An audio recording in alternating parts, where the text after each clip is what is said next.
Magandang umaga po mga kaibigan, mga subscribers natin sa Callejero by Ray Barcelona. Andito po ngayon tayo sa Maceda. Ayan, pakita mo nga yung gulong natin. Ito po. Ito po ang sa namamahala po rito sa auto supply. At hindi lang yun, kundi yung nagdedeterisa ng mga gulong. Okay? O, ayan po. Bitak na ho yung gulong nyo, bitak na ho. Ano yung gulong natin? Bitak na ho. Ayan, bitak na. Ano ba muna pangalan mo?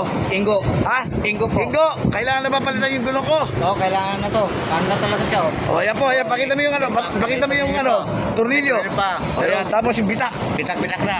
O, so ayan. kailangan na palitan. palitan niya. O, sige, ayan po si Ingo. O, good morning ha, ayan po ha. Ito po, nandito po tayo sa Maceda dahil kailangan po natin na magpalit na ng gulong. Okay, ay po, papalitan yung gulong natin para medyo sigurado tayo sa paglalakbay natin. Okay, ito po, marami po sirang uri dito ng gulong ha. Ayan ha, ayan, for better life. Ayan po ang mga gulong, meron po silang gulong para sa mga motor. Ayan po. Ayan, iba-ibang klase ng mga gulong po yan ha. Ayan, makikita po ninyo ha. Libre kabit na po yan. Okay? Ayan, iba-ibang klase po. Dito lang po yan sa may Maceda, no? Kung hindi tayo nagkakamali, Corner Simon. Okay? At nakalamba. Ayan. Okay, makikita po ninyo. Ito rin na isa po sa maliit lang naman na business. Pero marami rin paninda. O, ayan po. Mga gulong po naman sila. Actually, gulong. Ayan. At meron din po silang mga tinatawag na mag wheels. Kung ano-anong uri po ng mag wheels meron sila. Kung ano po ang inyong pangangailangan sa mag wheels. O, ayan po. Meron din po silang mag wheels. Sa presyo po naman, magtatanong na lang po kayo at hanapin po naman natin kung sino ang po pwedeng makausap at magbibigay po ng presyo. Punta lang po kayo dito, inulit ko, sa may Maceda lang po ito. Okay? At ito po, kaya madali na mamatagpuan at malaki po ang parking area po rito.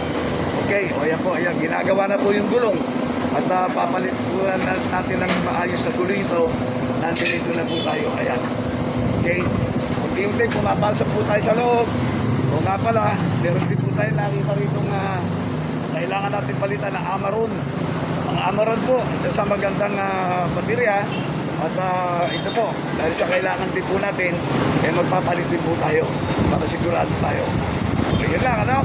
Ito po, unti-unti po, papasok po tayo rito. Tignan natin kung may makakausap po tayo.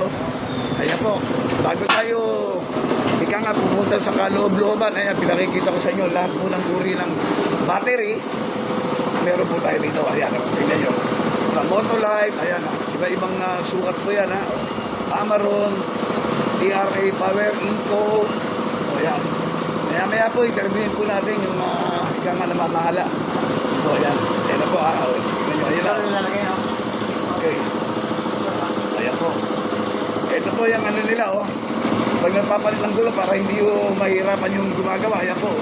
May makina po talaga na pantanggal ng guma para sa bakal na yan, kinakapitan ang gulo. Okay? O, ayan po. Ayan, ito na po tayo. Sir, good morning! Good morning! Parang kilala na sa YouTube tayo. Pangalan mo na. Romel po. Romel. Okay.